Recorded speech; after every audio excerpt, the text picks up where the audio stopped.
Hello, and welcome back to another episode of the Anderson Adventures. While there isn't as much adventuring to be done yet, this truck build is a huge part of us getting closer to our goals. If you recall from our last video, we have only 3 weeks to finish all of the bodywork, paint, and suspension on this 1978 C10 so we can tow our travel trailer over 2,000 miles to Oregon where we're moving to.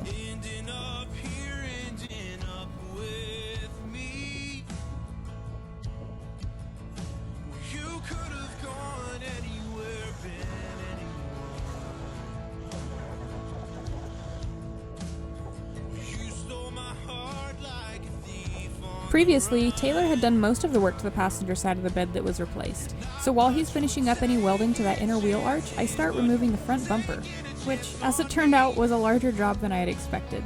So I moved on to work on removing the rest of the interior.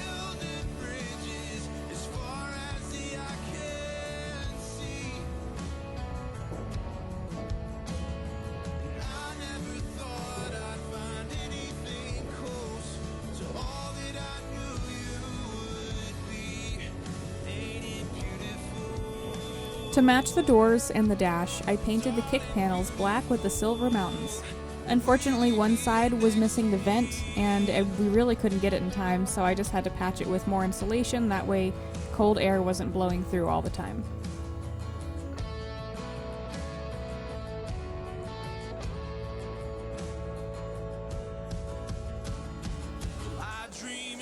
The next day, Taylor helped me finish up taking the front bumper off. The carriage bolts that we had just replaced 5 years ago had already seized and needed some extra persuasion to come off.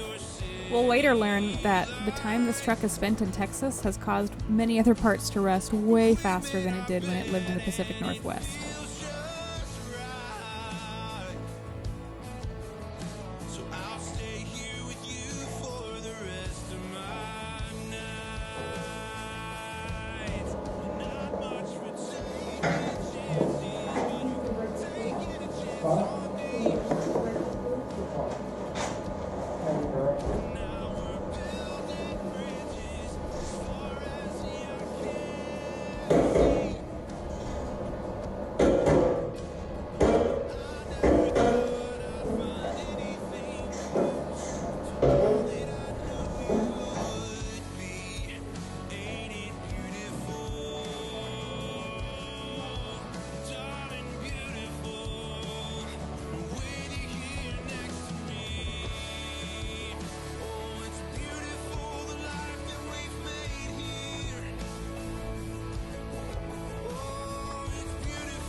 I would stop this video right now if you're squeamish over original chrome Chevy bumpers being destroyed. Actually, I'd probably just not watch the videos of this truck being worked on at all if you're a diehard over keeping classic cars all original. This truck is being built to serve us in a way that is useful for our circumstances. Part of our journey has involved minimizing waste and using what we have. We've had this truck for most of our relationship, so not only does it hold sentimental value, but building it to suit our needs seems like the most logical solution for us. So, anyways, here I am DAing a chrome bumper that is in very, very good shape. Sorry.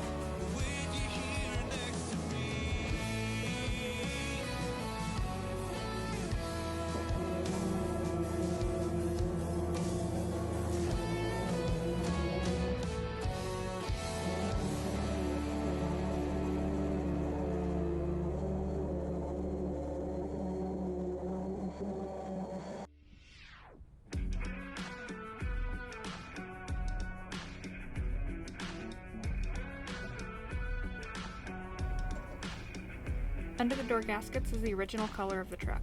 We had hoped to match it with the Raptor liner, but as you'll see later, it ends up being slightly off. 2 years ago, Taylor had replaced the driver's side rocker panel and lip for the gasket. At that time, the passenger side wasn't all that bad, so we had half hoped that we didn't need to cut and weld the new rocker panel, but unfortunately, it's too far gone to save.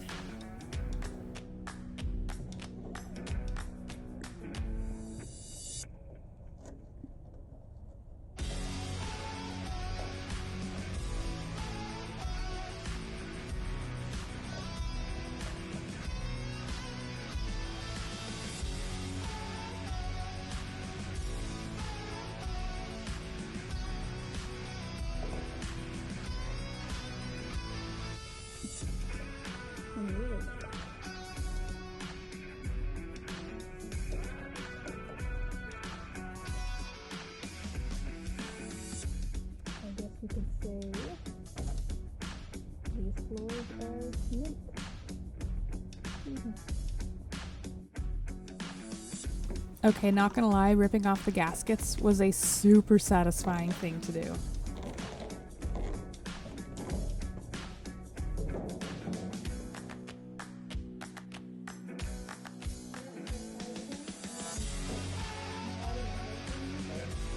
Unfortunately, I couldn't save the audio on this one. The GoPro muffled it a little bit too much.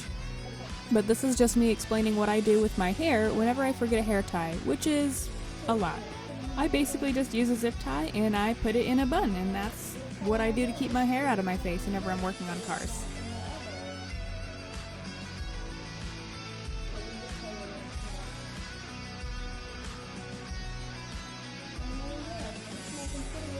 It's always hard to tell in videos since they're so condensed, but let me tell you that it felt like it took months to get this work done. This was in just about 1 week, however most of that week consisted of 7 a.m. to 1 a.m. nights working at the shop. This clip was probably filmed on day 3 or 4 and half the truck hadn't even been touched yet. I remember being so stressed about getting it complete enough in such a short time frame. Although we had a few more weeks before we were moving, we also had committed to being at the Texas Tiny Trailer Rally being held in Bandera, Texas, which was about 20 miles away. The event was a week away at this point, and it started to seem nearly impossible to meet our timeline.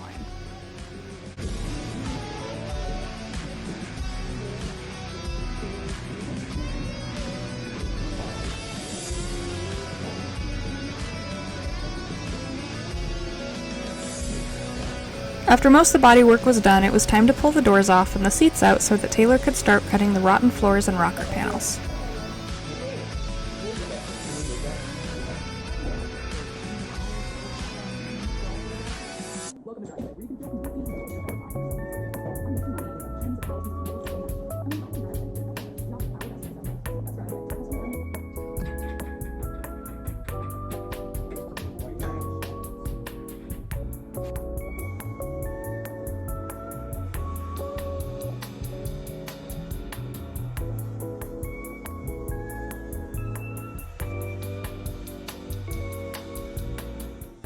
Introducing the sack cooler.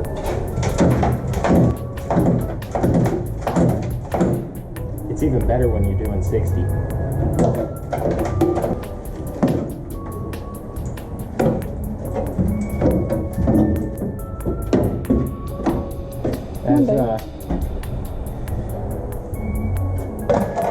As Mike Finnegan would say, let me play the music of my people.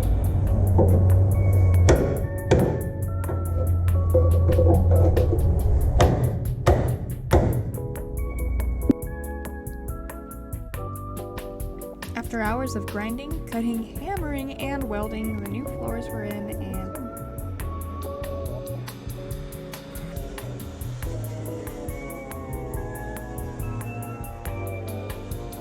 On the topic of reproduction panels, don't make the same mistake that we did and not paint one of them.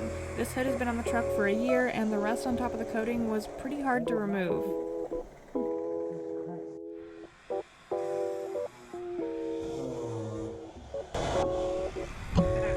No! My sticker! I'm so sad.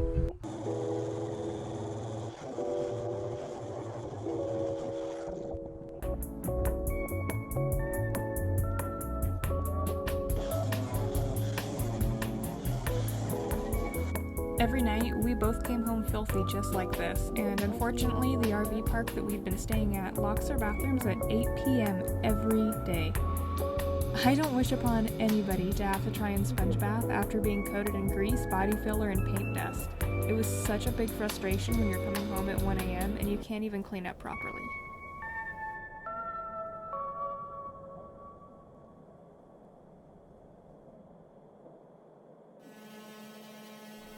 On what would be the final day of paint prep, we removed the canopy and tackled removing the existing rubberized bed liner from the bed rails.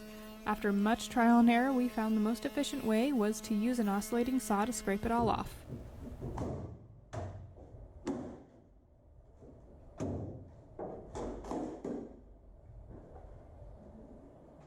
Sorry, square body people. Oh boy, more holes to weld.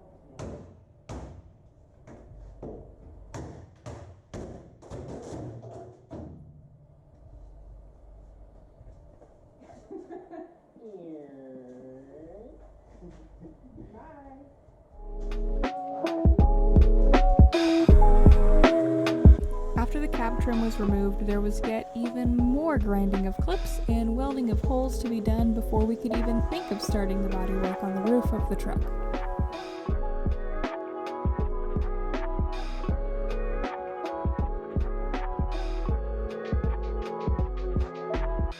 But once all that was done, it was more sanding. And sanding. And more sanding.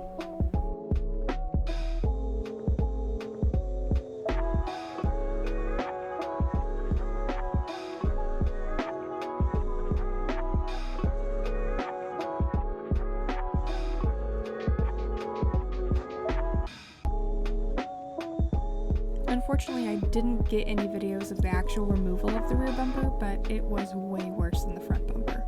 Not only did every bolt need to be cut, but the bumper itself had actually fused to the top of the receiver hitch from rust. Fortunately, it wasn't that bad and it's still structurally sound.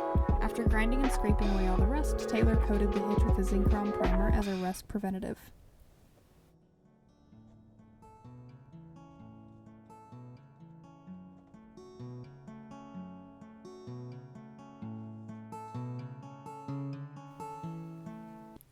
Finally, as the sun began to set, we had the doors and hood pulled off, and it was time to mask off the inside of the cab, all the glass, and the engine bay.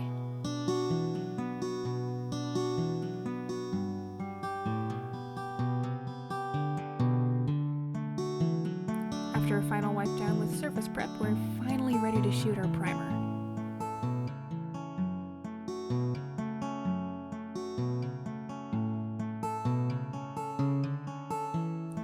If you enjoyed this video, hit that like button and subscribe if you haven't already to follow our adventures.